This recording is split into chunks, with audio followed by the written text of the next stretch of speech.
But then again, are you putting in the work and are you authentic? That's what separates good from great. You can put in the work and build a community, but can you be authentic? Can you be you? Can you be open enough to be you? Can you be vulnerable enough to be who you are? All right, so Dom, welcome back. Sorry for I made a mistake with the audio last time you were on, but glad that we can redo this and talk about your brand, your business. But like, why don't we just start with like what's going on? What's going on Yeah, with your man, week? not much, not much. I'm out here. I'm just chilling. Um, Another day. It's Tuesdays, just have meetings and whatnot. And my guy hit me up for a podcast, so I just had to make time for him. You feel me? It was just one That's of those. good. I Yeah, want to no, jump in quickly go because I for don't it. think people know what's the relationship between you two guys. How did you guys meet, and like, what are you doing right now? Well, do you want to explain, or is this for both of That's us? hey, you're the guest, man. I don't Oh, want I'm to do the the guest. work. I'm the guest. I'm the guest. Okay, so the relationship between both of us, I reached out. I reached out to Will via social media, and I saw Will's work.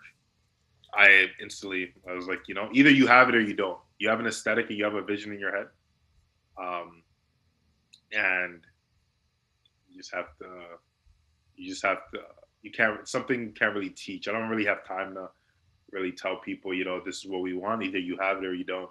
Will was able to capture it within an industry that I was aligned with, it being the hockey industry too as well. So he has a lot of experience there, and um, aside from his skills, his great skills, the biggest thing for me was character and just who he is, the person, right? So I'm very personable. I'm big on personality and just character, and Will's that guy. So it's just You been hear that, rolling. Mose? I'm a nice guy. I'm a good guy.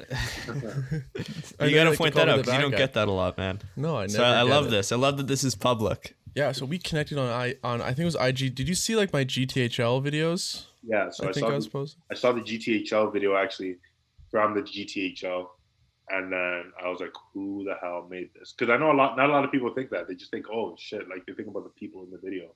They don't think about the true rock star, the person that freaking put this whole edit together, is making these guys look elite. You know what I'm saying? So not even to gas it, it's just for me, that's the reality of the situation. But to really hone in on people's skills, to find the little things like the hits, like the edge work that you were talking about, Mose. But all that, man, that's really what it is. And I was able to see his work via GTHL. Then I saw his account because they tagged him, and the rest is history. We're creating more Here we history. are. And so just to give context of who you are, so you run a recovery, like athletic recovery brand, these compression boots. But your story is interesting. Like you're a brand built by athletes for athletes. Can you walk us through like what you went through growing up as a soccer player, your journey, and then how that led to starting your own business? Yeah. So started playing soccer for most of my life, probably since I can walk, like probably 4 years old. I would say since I could walk, since I was 4 years old, I started kicking a ball. Um, then throughout the years, just definitely grew a passion for it. Kicking holes in the wall when I was when I was in the basement um, with a soccer ball, and just started holding on to my skills. But I think that's how literally a lot of it starts in the basement. But basements don't get enough credit for that. But that's a whole another thing. Yeah, I just was able to play on a few club teams, then provincial program, um, and I was after high school I was able to get a scholarship. I went over to the states, went to a 2 year JUCO in Rochester, New York, and then I transferred um, to a school in West Virginia, and then I came back home and I got a contract with the League One semi-professional team. But the biggest thing was when I was back at school in the U.S. and they were just ahead of the game in terms of how much they invest into high performance, right? So, and just anything with human performance related, to be honest, they uh, they just invest millions of dollars into it. And throughout our schools, we had these recovery tools, and yeah, like one of the biggest things was when I came back home, because I was switching from the collegiate level to the professional level. My mentality also had to switch with that. So I started studying a lot of the guys that were at the level I wanted to be at. Because I heard Will Smith say this thing: "There's nothing in this world." He said that the keys to the world, or the keys throughout the world is running and reading. He said, read because there's no problem that you have that nobody else has ever had, right? So one of the biggest things with that was I was like, I just became a historian, and I adopted that throughout me building my company, but that was kind of later. But when I was focused on my mission to become a professional soccer player, um, I just would look at other athletes that were the top of their craft. So that would be the Ronaldos, the LeBrons, the Kobe's, um, those guys. And I was looking at how they were separating themselves, how they were getting better as they were getting older, and they were doing something different than what everybody else has done. So they were investing a lot into their recovery, and that's what was separating them. Like they would be known for working out crazy hours, being first one in the gym, last guy there, but they people really weren't talking about how they were able to do that. They were bridging that gap through recovery. They were spending multiple hours. They had their recovery systems, had their recovery chambers in their homes. So when they would go back home, they were recovering efficiently that they could get back onto the field, onto the court, and just be effective. So I studied that, and I started studying technology, started studying the technology that we had at our school. Um, and when I came back home, I saw a big hole in the market, especially when I was starting to seek some of those recovery modalities. Um, yeah, like I said, when I came back home, the Canadian market has always been known to be a lot more delayed when it comes to investing into high performance. Um, and I just saw an opportunity there. Instead of waiting, I applied pressure. I didn't, but the thing is, at the beginning, I didn't really plan to sell these products. I wanted one for myself. Like, there was companies in the U.S. that were a little bit out of my budget, so I had to take that into consideration and look at other options. And from there, that's kind of how my company was created. Because what happened was I had a prototype for myself, and um, a lot of my teammates started to use it once I started posting it off of on my Instagram and my Snapchat. A lot of my teammates started to come over, and I realized once if I'm having this problem, so many other athletes are having this problem, right? So, and that they say in business, if you want to start a business, solve a problem. What do the recovery tools look like? But for you, it was like the boots, Yeah, and when you're at. Sorry, go ahead. yeah. I was Go gonna ahead. say, so there, it's pneumatic air compression. It's or sequential air compression. There's different names for it. Sequential air compression devices. So they help promote blood flow and reduce the lactic acid buildup. And they look like boots. They look like these compression sleeves that you slide on. There's different garments. There's different attachments. There's an arm attachment, a hip attachment that hits the glutes and the hip flexors. There's a leg attachment that's the most popular. There's a lower back attachment that wraps around the torso. But what it does, it helps promote. It's strictly air compression, and helps promote blood flow and reducing the lactic acid build and excess fluid. Even for people who are not in the athletic space, I think when I started just doing a little bit of stretching, I was amazed how tight my hamstrings and my glutes and just my lower body in general was. So for somebody who isn't in that space and doesn't have access to ear tools, like, do you have any advice for those people of like, what are some really small steps they can do to get a quick win if they are feeling tight and they want to they want to take their recovery more seriously? So the question was, what are some next steps if people want to start taking their recovery more seriously? Yeah, so I'm looking at your product. I'm like, wow, like I've just realized that my lower body, I need to do some work. Definitely. But The best first step to doing that would be education, right? So also knowing that, saying, you're, because that's a great point. Realizing one of the biggest things for me, I used to get chronic hamstring pulls. My hamstrings would be tight, and because I was so explosive, um, sometimes my hamstrings wouldn't be able to really handle the amount of power that I was exploding with. But I realized there's also another saying that X never marks the spot. My hamstrings were always tight because my lower back was was really tight, because everything's connected, right? Um, but one of the biggest things for me and how I came to that conclusion was education. So educating yourself. I think that's where the athlete needs to start, with education, not just using not just using a recovery tool. And that's what we do. That's one of the biggest things, because where we are, people really don't know what these things do. And some companies are focused on just innovating, but people aren't even at the innovation aspect. They don't even know how the product is getting better and how it can help them without even educating, right? So, but I would say, yeah, starting with education, starting with finding out how your body works, finding out what these different devices do, but not just using them. You know what I'm saying? It's you want to get a bang for your buck. You really want to know how your body works and how it's going to help. So education. If I want to go back to like the business side of the conversation where you saw the Businessman, hole in the businessman over here. I'm the businessman. Well, really interested in like that transition because I look at you, I get really like scared. Like I couldn't even imagine if I, had this idea that I want to sell this thing and I don't know what that next step is. And it's for me, it's foreign, and I want you to like kind of pull back the curtain behind the scenes. When you bought that first device for yourself, that prototype, what was the moment where you're thinking, I can turn this into a brand, I can sell this to athletes? when when a lot of my teammates started coming over to my house to use it, that's when I realized it wasn't just me that was having this problem. And then also, when I think even a little bit after that, once I took the leap and the step to kind of seeking out other athletes, other like outside of my sport, hockey players, lacrosse players, and I would meet with them and I would talk to them, and then that's when I realized the blueprint is the same.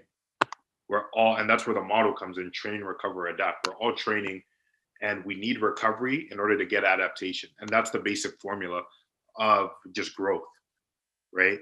Um, if you're trying to become the best kid at math in your class, you're gonna have to put in practice. Training is just practice, putting in hours. You're gonna have to recover in order to get that adaptation, so you can grow more, right? So you can do more questions, so you can so you can answer more equations, you can recognize more patterns. So What was that next step? Did you reach out to the supplier? I want this amount of inventory, or did you go, I need to get up with a not even brand? that. Like I just before that, before even reaching out to the supplier, because they have also another saying: the early bird gets the worms, right? So before even reaching out to the supplier, I was checking out the demand. I was making sure um, that this was not just a me problem. It wasn't just me. I wasn't going to just be a naive person or an athlete thinking it's just me having this issue. So I did my research and finding out how many other athletes are going through what I'm going through, and then also a step further in realizing how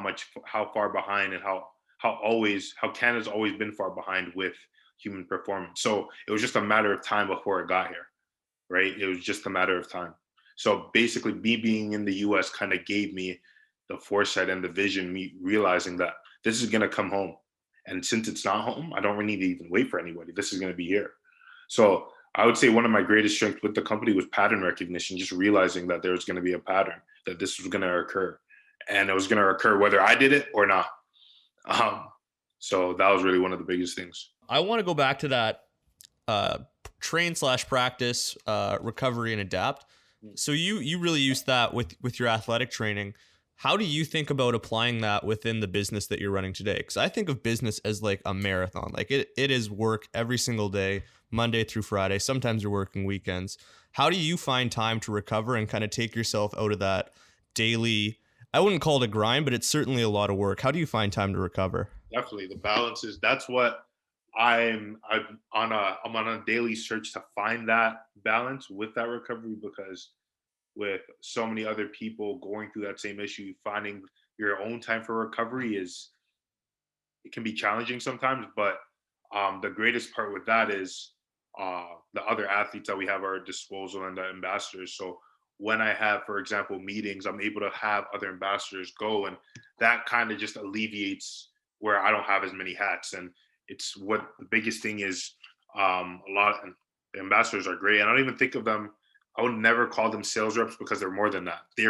What they're doing is they're spreading the word, and they're giving back to their community. They're giving back to the next person after them. And there's another. I'm big on sayings. So like they're leaving things better than they found it. So they found that there was an issue. This is something that helped them, and they're helping somebody else.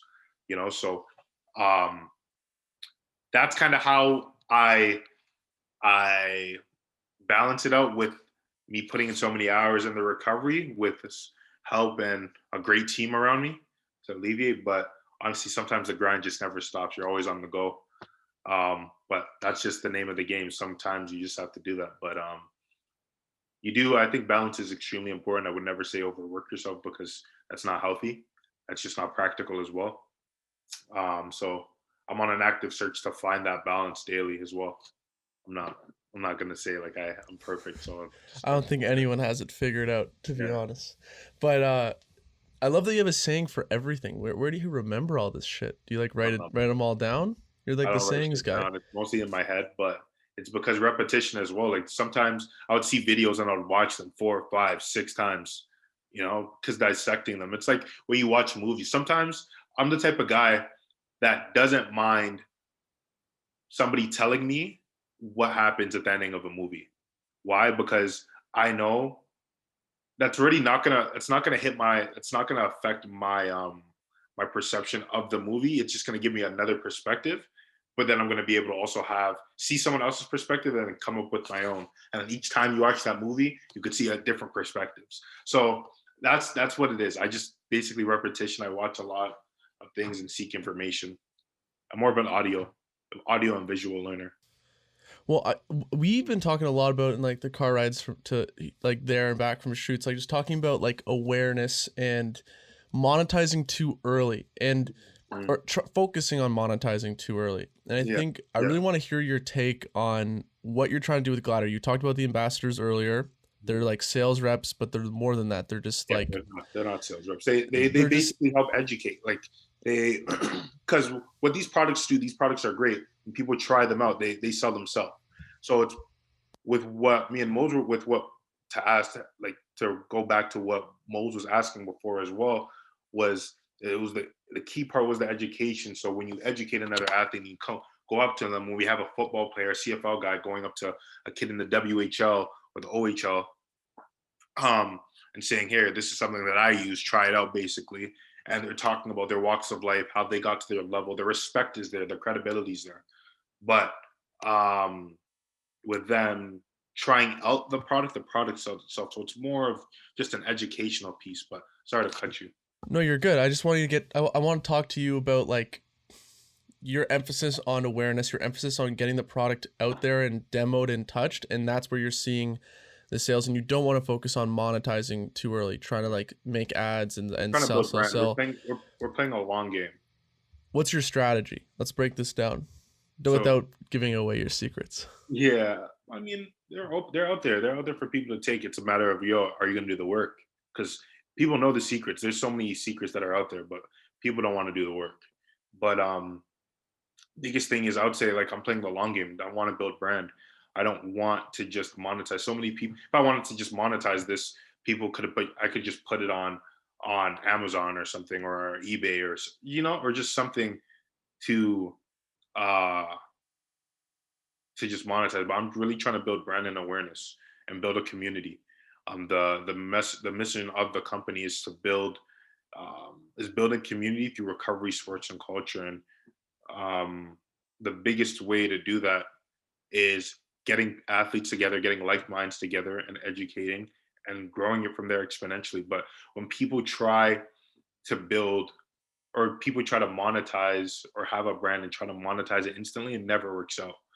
And they see that with sales because the market speaks for itself. People don't even know what they're buying into, right? So word of mouth starts to spread, especially when you build brand, and especially when people know that hey, this is a company that cares and why they care. They're for athletes by athletes. They're not suits. We're we're athletes. We've came together and we were able to find a way that we can help the next generation and leave it better than we found it. And we do that through recovery, sports. That's how we come together, and then culture as well. So that was the biggest thing also too. When I came up with the branding of the company, came up with the branding of the company, they came up with the name Watching Scandal, by the way. You guys get a sneak peek or behind the scenes type take on that. But I was watching Scandal and it was like the first episode of the show. And the girl walks in and she's like, "Hey, what do you guys like? Are you guys lawyers?" And he's like, "No, we're not lawyers. We're gladiators." So instantly, the way he said it was effortless and it came off the lip seamless. Like it was just blessed. So I was like, "Yo, that's it. That's the name." And I had to make it my own. So I added the numeric aspect and all that stuff. Then we incorporated the company and did all that fun stuff. But it was just I didn't it didn't even feel like work. It felt like more of a project. And I realized because the product was so great, I had to align it with the culture. And the culture, I feel like that's another thing that a lot of other companies kind of fake and it's not real. It's a very So corporate sense. When you watch very that corporate. content and we watch it together, we're like, this feels like industrial. It feels like plasticky and like fake. It doesn't feel like they actually know the athletic lifestyle. We're on the ground. We're Yeah. in the trenches. We're not seeing it from the mountaintop. We're on the ground with the people, right? So, and I think right now that's where a lot of people are losing their advantage because the internet's allowing you to do that. All right, internet's allowing you to be. But then again, are you putting in the work and are you authentic? Because when you're authentic, that's what separates good from great. You can put in the work and build a community, but can you be authentic? Can you be you? Can you be open enough to be you? Can you be vulnerable enough to be who you are? And that's what that's what the biggest thing is. I was just able to align the Canadian culture. We are the culture. We are athletes. So it wasn't anything that felt like work really. It just felt like a fun project, and we got here. I love that. I want to switch gears quickly and talk about recovery products. Two of the most interesting products in my mind that have come out in the recovery space in the last year or so have been the Whoop band and the Aura ring. I want to talk about your business quickly here. In terms of recovery, those products I think work really well because they give you like a more granular picture into like what for we can use Whoop. Like Whoop will give you a score out of 100 for how well you slept that night. In terms of your business, here's the question. I don't want to get super confusing. You have this really successful product with the recovery boot. How are you thinking about expanding your product line? Are you just going to focus on the one product or do you see more recovery products in the future? We're focusing. We're staying in our own lane, but we're also expanding a little bit. Definitely, this is a series innovative device, so it's not just one Gladiator. It's the Gladiator 1.0. Yep. We already have prototypes for the 2.0. What those are looking like, how they're going to change. But like I said, the biggest thing before we innovate and we do all that, we want to make sure the consumer understands and is educated on the topic. And we're working like that. We're working diligently. We're trying to make sure that the brand and the awareness is getting out there first and foremost, and we're building brand before we start monetizing and before we start selling on a higher scale because we're already selling right now. Mm-hmm. But yeah, that would be like that's like the biggest thing that that we're focusing on is just continuing to educate. We do have innovation and innovative devices that are going to be coming out, as well as just different modalities as well that are in relation to compression, but slightly different. But yeah, Okay. definitely. And Dom's got some things in the works, some Yeah, partnerships in the works that are got to keep on the DL. We but can't talk about I'm it. This is super just a excited for tease. him seeing the emails. I'm like, holy shit, we'll see. We're working. Huge. I want to dive back in. So like you've brought up the education such a huge part of the business, and that you're like really focused on building community and brand first. I want to know where that's coming from because that is not. I talk to so many people in business and they're like, I want to monetize now. Like if they're doing any kind of content on social or doing marketing, How often a do you, lot of it how is often do focused you, on the sales. how often do you hear that? How often do you I hear it all the time. I hear it all the time that they're they want. I think part of it's that you get when you do marketing that's super focused on sales, whether you're throwing out promo codes or you shoot a video and it's just a product video, right? You're just trying to sell the product. I think what happens is that you're optimizing for like the immediate short-term reward, whether it's sales or new customers in the funnel. But like your approach couldn't be more different from that. You're not super worried about like you are selling the boots right now, you are making money, but the focus, what I'm really hearing is that you're trying to build community, you're trying to educate. Like where is that coming from? Do you have I don't even know did you study marketing in university or like where are you backing in that experience from? basic business management degree. But like I said, going back, I became a historian. I started studying like the Steve Stouts. Steve Stout worked with Nas. He was Nas's manager coming up. I don't know if you guys know who that is. Nas's manager. I studied like Damon Dash. Damon Dash. I'm just saying because just for even for the community for the for the users watching at home. But yeah, like Damon Dash, I started studying those guys. Um, Damon Dash was Jay-Z's manager coming out. And these guys are marketing geniuses. And the biggest thing was, like I said, finding something that aligns with the culture, because you everybody wants something that's cool. You know what I'm saying? It's one thing to have like a sweater, but it's one thing to have another thing to have like the cool sweater. Like your sweater is just cool. You know what I'm saying? So, um, and I realized that's just us. That's the culture. People love it. Um, and in terms of, and when I say culture, I mean culture collectively, like who we are, like authentically, like everybody throughout Canada. Toronto. And the thing is, I used to get a lot of shit, and that's another thing. Going to a separate topic. I'm going to answer your question. Drake just dropped an album or whatever, a little snippet, and he's the guy that made Toronto into a brand. I was talking to a friend about that the other day, and that's something that's huge and that's helped, right? So it's just kind of getting light and shedding light on our culture and who the creatives we have here. We have a sick creative, sick, sick media director. He has it. So just all that speaks on the culture as well. But um, going into community just that's who's gonna be your foundation at the end of the day. That's who you're gonna be able to lean on.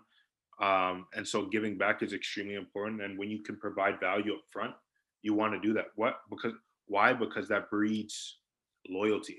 Because when you're giving somebody something without expectation and knowing that you've just done it and you're not asking for anything really in return, like that's you look at that person like, yo, where did this person come from? Like what like what is that? That's not normal. And there's just we're living in a time where everybody's thinking about me, and it's just not what it is, man. I already know, like with these products, the value exceeds the cost, and the value of investing in yourself will always exceed the cost. So that's the biggest thing of that. So in order to change that, I realize we have to do that through a community. We have to bring people together, and that's just the way it is. But people realize very quickly when they look to monetize, they monetize too early, they lose. If I'm looking at other brands that make similar products and your brand, I want to know, where does yours differentiate? Is Mhm. it in, I don't want to lead you, actually, just where does We it differentiate? we differentiate through the biggest thing with affordable price. You're getting the same advanced technology, affordable pricing. That's where we differentiate ourselves. We want these products to be accessible and affordable. So and we don't want it to be like a second grade type product. We compare ourselves with the highest, and we just want these products to become more accessible because we know that certain markets in certain countries obviously have their own priorities. Um, and I wanted this to be something that's Canadian, that we prioritize obviously Canadians, but also other athletes abroad. But Canada's going to be one of our top priorities in Canadian athletes, because now we're seeing that it's not strictly bound to Canadian athletes by any means. We already have and work with top athletes abroad, but it's something, and it was important for me being from Toronto and Canadian to have and to help out other up and coming and elite athletes. And maybe you're not an elite athlete, but sometimes we're seeing that, there's a lot of late bloomers, right? A guy like, for example, Andre DeGrasse. I don't know if you guys have heard the name, track star. We and him went to high school together. Late bloomer, like we were close in high school. Um, that's just an example of that. Even for the kid that may not see a profession, and may not see a profession in sports, it's an option there for him to learn just to take care of himself down the road. So affordable pricing, advanced technology, affordable pricing, and having access to the technology. But bigger than that is the community, educating yourself. I can't stress that enough. Just having people that you can reach out to at a level where you want to go is so huge. Like if you're watching with this right now and you're thinking about taking an internship, or you're thinking about doing a co-op, that's the most valuable thing you could do for yourself, because that's going to get you into a community where you can see if what you want to do is for you. So that's the biggest thing, information. And we've talked about this before. It's like, you want this brand, and correct me if I'm wrong, to not just be recovery products, but it's also, you're gonna have like, clothing. You're also gonna have ways that you're gonna incorporate people to bring them together. And one thing we spoke about, and I can bleep this out if you don't want it, it was my idea, like having a gladiator gym, and it's a place where like trainers come to train people. They come to recover. There's all these.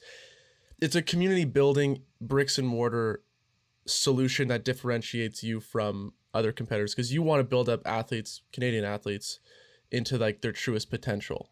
Right. So like, can you talk about where you see this brand headed? It's not just products, but it's more than that. Yeah, there's really no limit. I don't want to limit it at all because, like you said, there's so many different avenues we go into. We have a ton of athletes obviously asking about merch and whatnot, and that's great too. That's something where we have to start working and aligning ourselves with certain brands. But no, like you said, there's so many different avenues. Having a gym would be a great byproduct of that because they have and here's another thing. Here's another saying. They say sell the sizzle. Don't sell like the actual food. Meaning a great thing or a great accent to the company would be a gym because we're promoting recovery, and like I said, it's train, recover, adapt. So having a gym would instantly be a good byproduct of having a recovery station or a whole recovery room for the company, right? So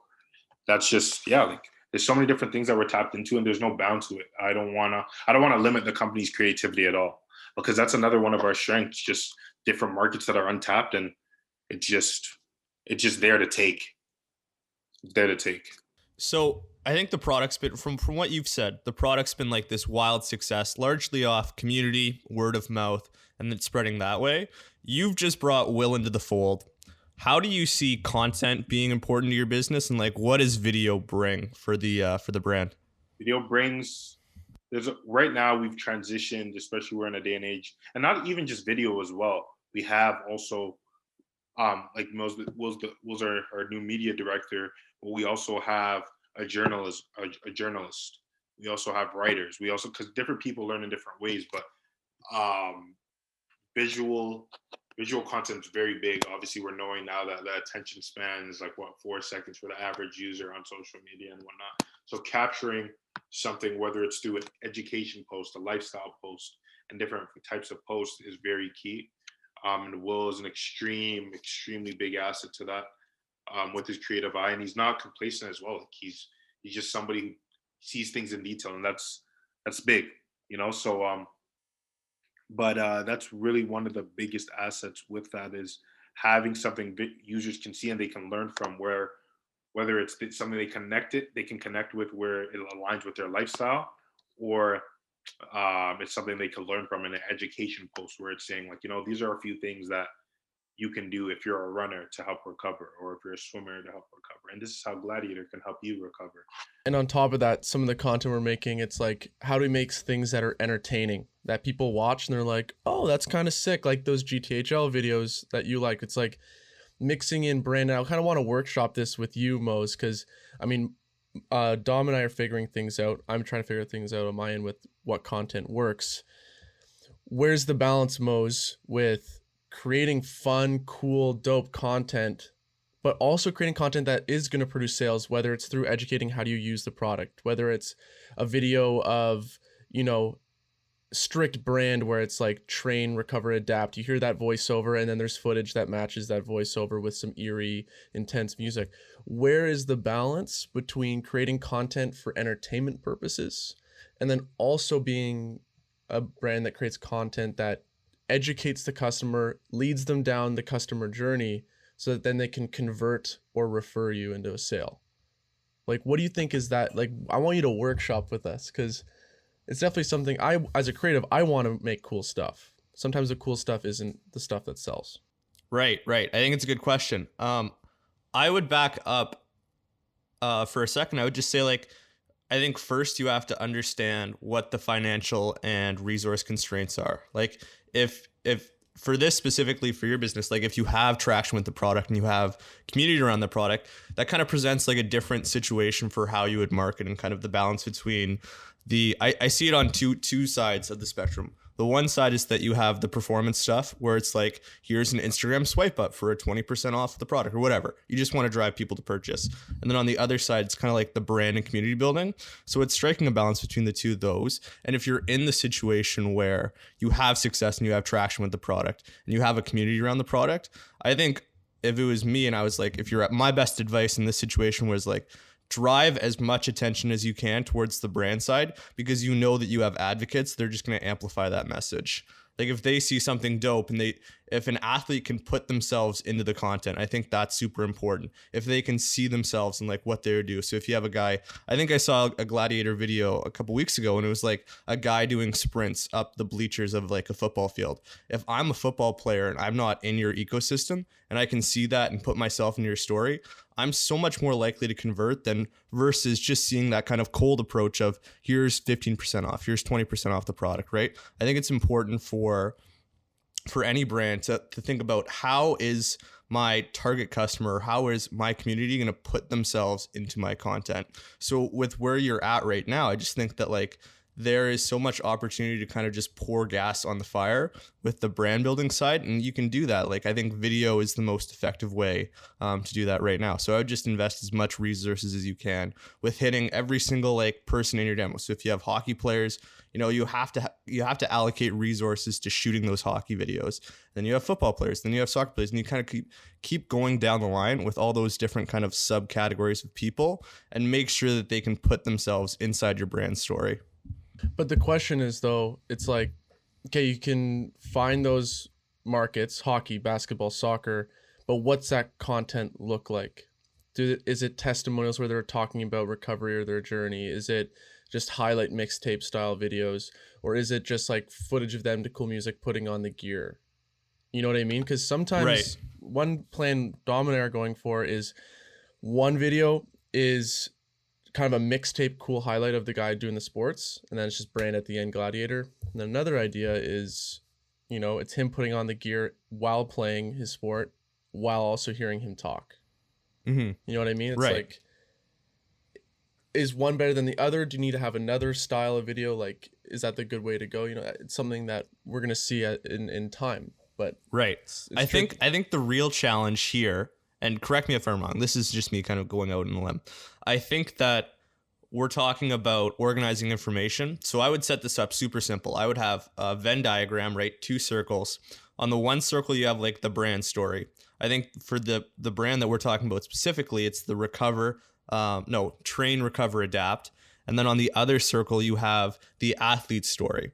And that's like brainstorming all the things that, and it's easy for you. You're somebody who's played hockey, and Dom, you're somebody that's played soccer. Just brainstorm all the things that you went through. Like, what does practice look like? What does preparing for a game look like? Think about all those moments within the athlete's like life cycle, and then find the overlap between your story, the train, recover, adapt, and where that fits into the athlete's story. Oh shit, that's a That's banger. That's crazy. Oh my god. Jeez, I think I want to add one more thing. I think it's important that you do that step before you go out and shoot, because shooting, like paying for Will to go out on a shoot, or paying for a videographer, a designer, or a writer, it's expensive. Like, it's a customized service. If you look at the business model of that service provider, they're trying to make as much money on a select few number of clients as they can, right? Like, Will's going to charge anywhere from like $2,500 to $3,000 for a video.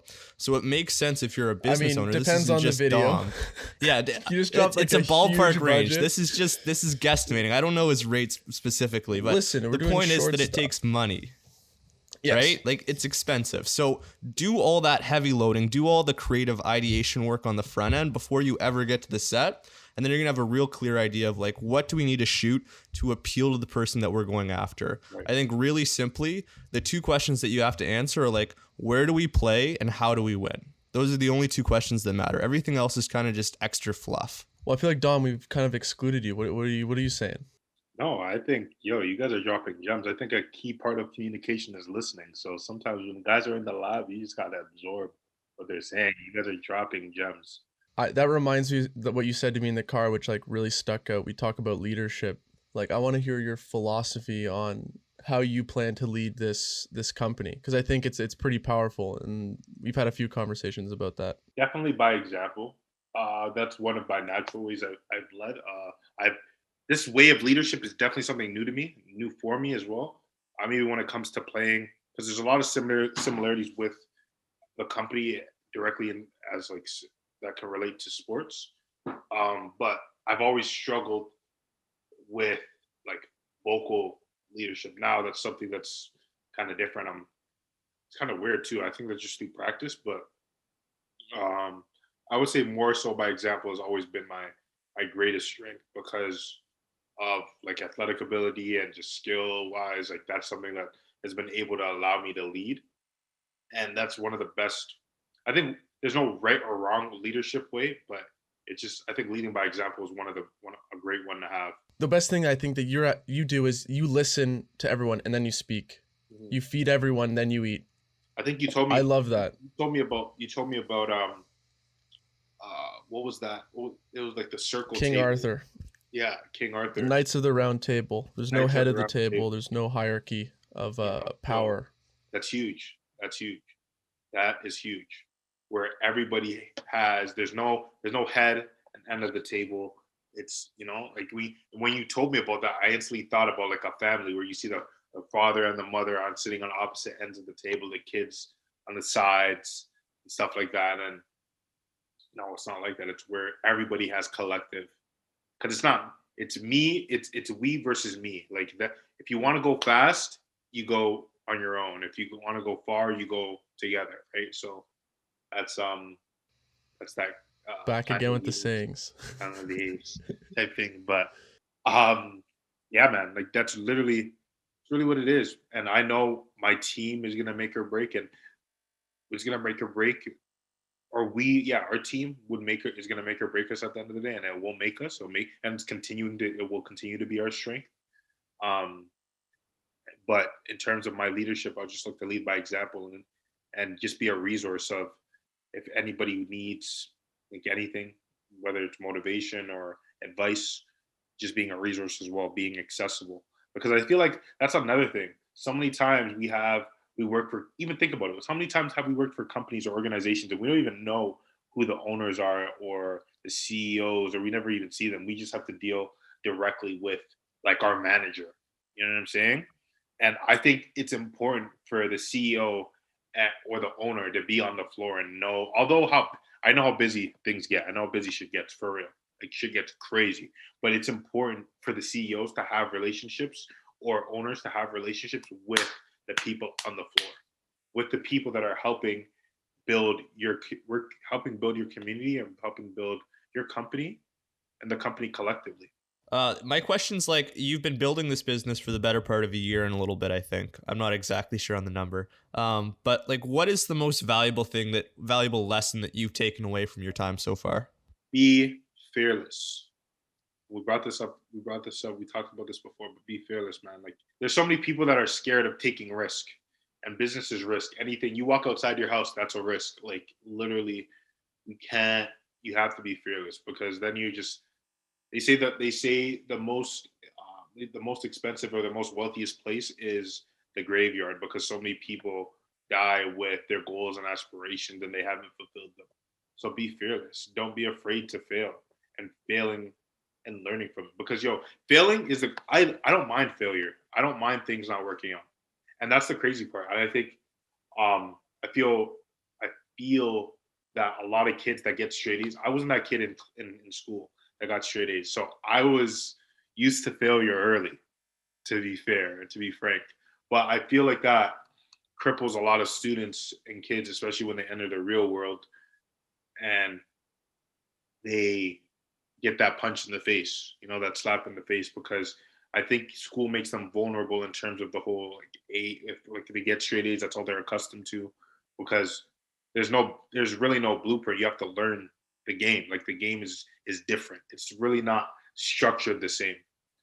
People play by different rules in the world, so you have to be in tune with the game that you play and what you're happy with and what you know you can live with in your principles at the end of the day before you start kind of playing other people's. But I would say be fearless, man, because once you're fearless, it's just a matter of you knowing that you're going to make mistakes, but then learning from them and getting forward. Coming from the other side of the kid that had it pretty easy and he got straight A's, I think you learn really quickly when you get into the real world that it doesn't work like school. Like there's no here's your 4-step formula for like finishing or doing well on this. And I think it does put kids at a disadvantage if they have success in school. So I just wanted to add that quickly.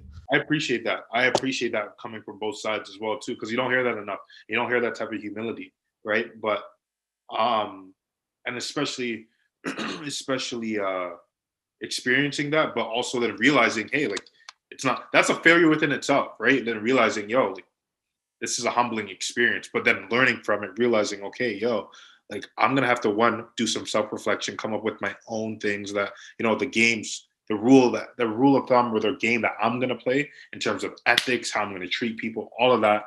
And then because not everybody plays by the same game. Some people are okay with cheating.